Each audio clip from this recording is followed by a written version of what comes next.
Welcome, welcome. Today is August the 4th. And are you all ready? You know what? Today is the fourth episode of our youth session. And a big shout out to all our youth volunteers. And we have Ananya today, and she is going to be presenting back to school. Are you ready?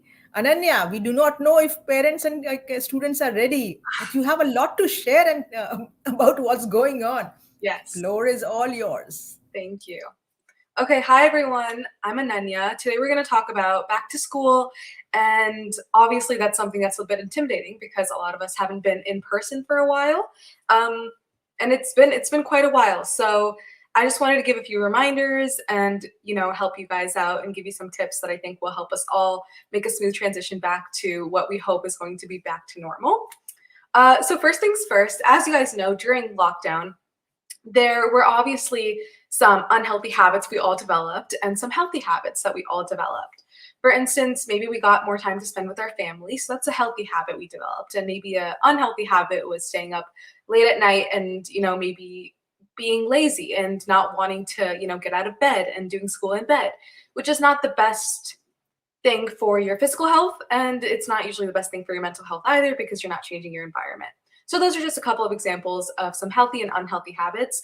So I want to talk about how you can keep the healthy habits and slowly transition yourself out of those unhealthy habits you may have developed like everyone else.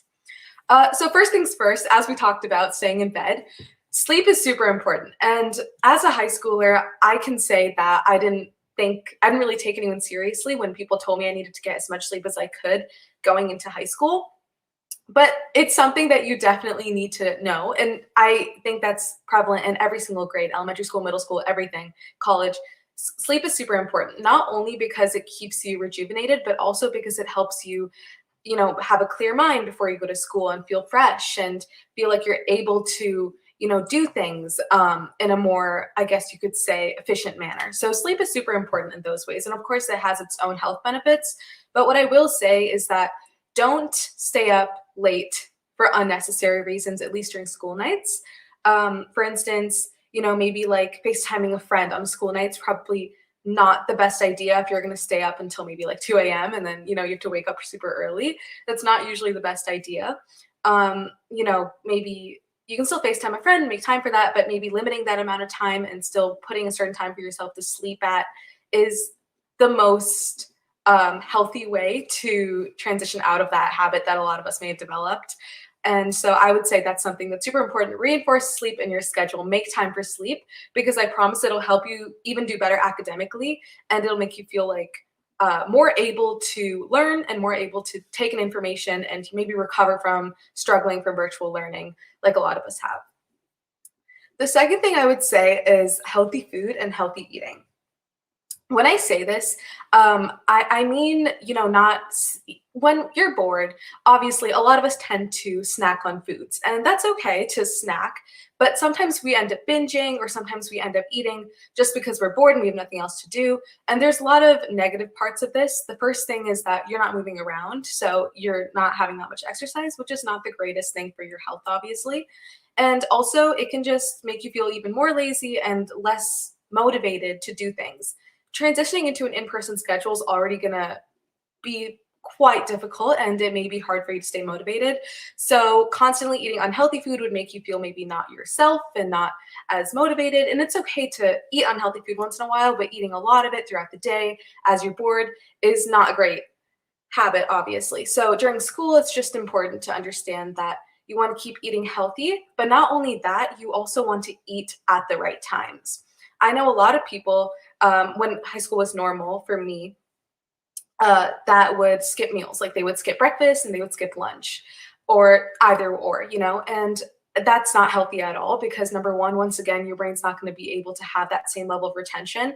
And you've already had a year of virtual learning, which has already set back your retention in person. So it's important to eat and, really take those nutrients and that fuel and embrace it so you can do your best when you're coming back to school. So that's something that I would definitely encourage. Make sure to eat breakfast, eat lunch, eat when you need to eat, and eat as healthy as you can, but don't limit yourself on what you can eat. It's okay to eat what you feel like eating. Just make sure you're not eating too much of unhealthy food or too much junk food that you may have been doing during lockdown. Um, And so that's what I'd say about that. The next thing is about being social. Now, I know a lot of us actually have probably developed a bit of social anxiety or maybe a fear of going out, and whatever your reasons are for that, those are completely valid. I would definitely say that not being able to go out, especially if you were truly in lockdown and you didn't leave at all, that can be really difficult to all of a sudden go into this huge space and be around as many people as there are in your school and interact with people and make new friends. It's hard, especially if you're going from maybe elementary school to middle school or middle school to high school. It can be hard. Maybe you're going to high school and it's a huge place and you don't know where any of your classes are going to be. All these things are going to be a little bit harder for you just because we had lockdown, and that kind of limits the amount of social activity we've been able to have.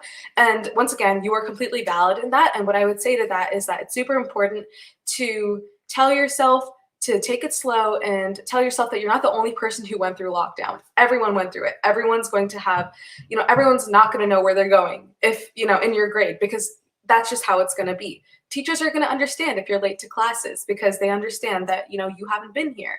Or if you're anxious to make friends, or you're afraid of like, where would I sit at lunch and things like that.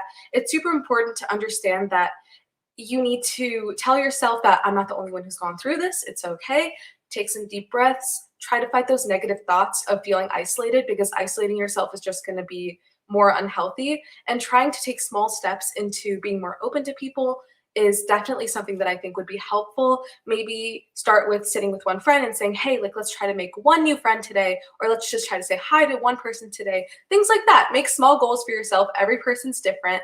And taking small steps like that is definitely the way that you're going to be able to overcome this. And just remember, you're not the only person. Every single person in the world has gone through this. So don't isolate yourself just because you're scared that you're going to feel isolated, because everyone has gone through the lockdown and everyone's obviously gone through that fear of, oh my gosh, what am I going to do when I go back to school? So keep that in mind, take a deep breath, and believe in yourself. You're going to get through this. And I'm sure there's going to be adults and teachers who are going to be willing to help you out in that whole situation. So don't worry about that. Next thing. Okay, this is something that a lot of people don't realize, but exercise is super important. And obviously, a lot of us limited our ability to exercise. Maybe some of us had sports and those got canceled, or maybe, we used to be super active during school, like run around with our friends, and now we don't. Something that's super important to understand is that when we're in school, we're going to be walking. You're going to be walking in school. You're going to be walking around in classes. You're going to be on your feet the whole day. And even though that may sound a little bit intimidating, that is a way of encouraging you guys to know that that is a form of exercise. You're going to be up, you're going to be moving around, and that also means you're going to need more fuel for your body and more energy. So it's important to stay hydrated, to eat food, and to remember that that's going to be kind of a transition back into being more active during the day. So that's kind of a positive thing, but also that's just another reminder to stay hydrated, eat healthy, things like that. So you can really make sure that that's a smooth transition and you don't struggle with that whole process. The next thing, planners and planning is going to be super helpful, especially if you were at home and your like extracurriculars kind of fell apart, which happened to a lot of us. Being at home, there was a lot more flexibility. During school, maybe if there was one class that we already knew everything in, you had time to do your essay, or like you had time to study for a test at home, or you have the ability to go to your extracurriculars from home. Like you can Zoom call, so you don't have to worry about getting a ride there or something like that, right? And that can be really easy, but now going back into normal school, it's going to be a little harder, and you're going to probably need to plan out your time. So I highly recommend either getting a planner where you can write down everything in the time periods, or using your phone calendar, which is personally what I do, because I think it's a little bit more helpful for me personally, because sometimes I leave my planner at home, but I always have my phone on me. And having that planner will be super helpful for you to be able to keep everything organized, and ticking off every single thing that you do throughout the day will also help you stay motivated and think you're being productive. So that'll actually help your mind feel more relaxed and more calm and more productive, and you won't be as hard on yourself about this transition. So I definitely recommend that. I think that's super helpful. The next thing would definitely be creating me time. A lot of us may have realized that Being at home meant we were with ourselves a lot and we were with our family a lot. And going back to school, we're not going to have as much time to take care of ourselves, and we're not going to have as much time to spend with our family. Obviously, as many of us know, being at school, we're at school more than we are at home normally. For the past year and a half, that hasn't been the case. And so realizing that we're not going to be at home as much is something that's going to be a little bit difficult for us to get used to.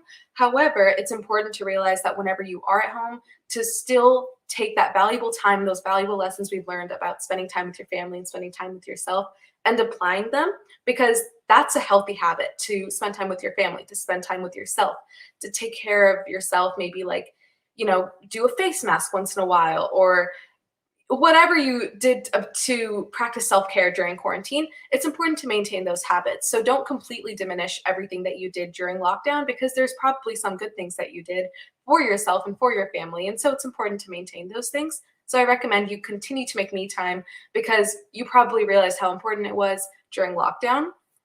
The next thing I would say would just be more so about procrastination.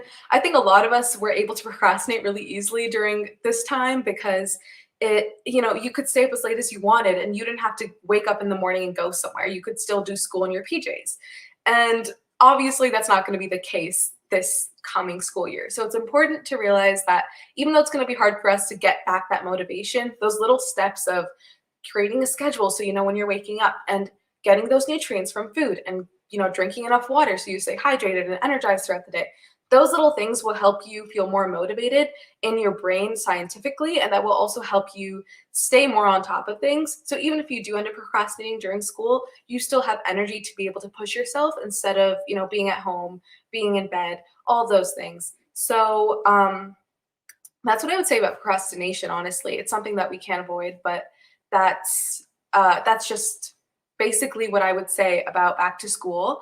And I would just say make sure to maintain those healthy habits, but also make sure to remember that it's important to transition yourself smoothly and take care of yourself while doing it. Thanks a lot, Ananya. A lot of kids, a lot of students, a lot of parents are, watching you, and your tips are going to go a long, long way. Thanks a lot to Ananya and all our youth volunteers. They have led so many sessions from June to August. And yes, Ananya, when you go back to school, spearhead all of these tips. Thanks for all right. So, again, everyone watching this, please do not go away. We have another special guest, Kaneez Khan from IAC, and she is going to share valuable information about the COVID vaccine. Ananya, stay along. We are going to bring in Kaneez Khan. Hi, good afternoon, Kaneez. Hi, good afternoon, Pramila. How are you? Good, good, good. So we're all looking forward to get the valuable message that you have from IAC. Please go ahead. Yeah, thank you so much. Yes. Okay, let me share my slides, please.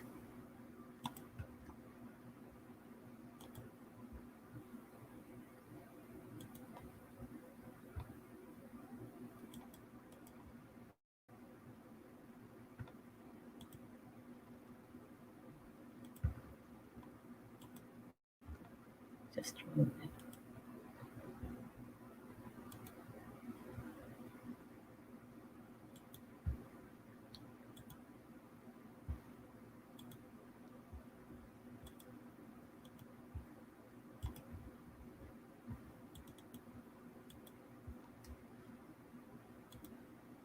Yes. So, yeah, just yes. Yeah. So, can you see my screen? Yes, we can see that, Yes. Kaneez. Thank you so much. So, hello, good afternoon, everyone. I'm Kaneez Khan from Indo-American Center. I'm a health program coordinator since October 2019. Today, in my presentation, I want to show a few of the health programs which Indo-American Center is doing related to health. As we know that we have an important role in informing and educating our community about various health conditions like diabetes, heart diseases, hepatitis B. And these are the three main topics which South Asian community will have more. Not only this, we also have committed to ensure the community is informed about various health issues through different languages, like through flyers, posters, social media, and provisions of healthcare access. We also provide like flu shot clinic annually and conduct the health camps periodically. Currently, we are also creating awareness of COVID-19 prevention and safety measures. I will be going to talk about COVID-19 little bit more in my next slide. We also conduct few events, like as we are a partner with Health Asian Health Coalition All of Us program. We do events on monthly basis by with the help of precision medicine, which will help you to accelerate the research, improve treatment, and reduce some health disparities. So related to the COVID, I want to tell, like in March, the COVID, we have done a live webinar on COVID, in which we have the two physicians and one head nurse, with which they talk about the vaccine education, common myths, scam awareness, distribution efforts, and vaccine safety. By this, we have given awareness and educated many people, and it was very helpful for us. Related to COVID-19 vaccine event, we have translated numerous city and state COVID-19 documented.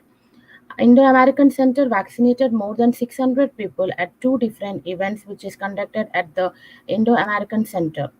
We also done more than 4,000 COVID-19 wellness checks. Also, we distributed PPE, mask, and hand sanitizers, which is more than 15,000. And we also built relationships with various elected officials such as Alderwoman Maria Harden, 49th Ward, and Alderman Andra Vasquez, 40th Ward, and other organizations. Till now, we have outreached more than 3,000 clients with various platforms using social media and different other platforms.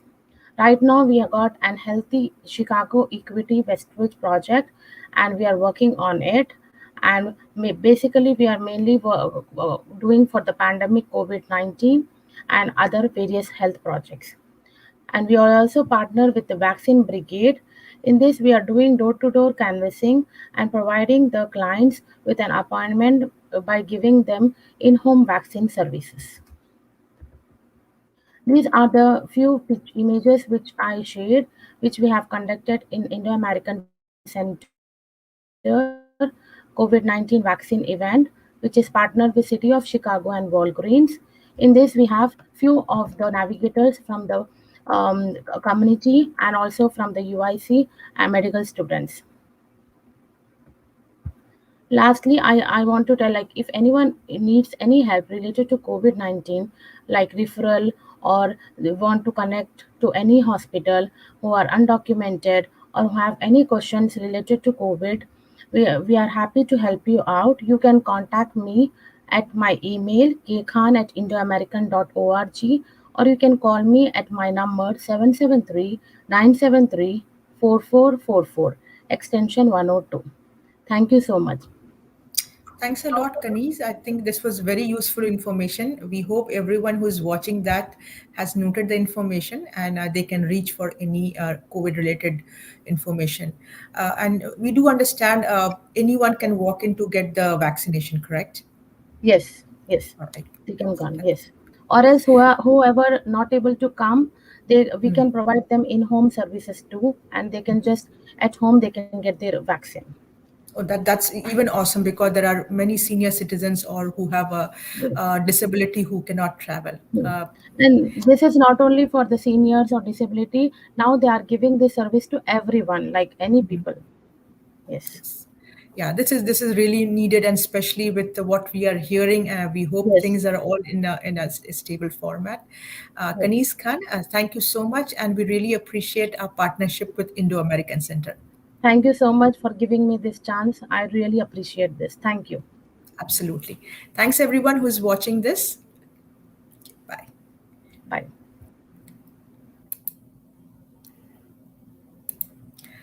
All right, Ananya, good job, beta. Good job. It was such a good presentation, and you speak so well. It's like like a leader. So I'm sure you're going to be a great leader.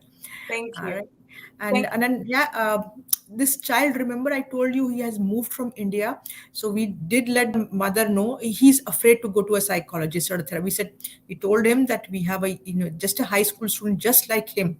So hopefully they will give the phone number, and he'll come back. I will give the phone number to you then. Okay, sounds good. Yeah, I've like helped transfer students before Yes. from Thailand and India before, so if I can definitely like tell him more about them too, if that makes him feel better. So, And listening from a student will help than going to an like a doctor or someone like that. yeah. All right. Well, have a very good evening, beta. Thank Okay. you. Bye. Namaste.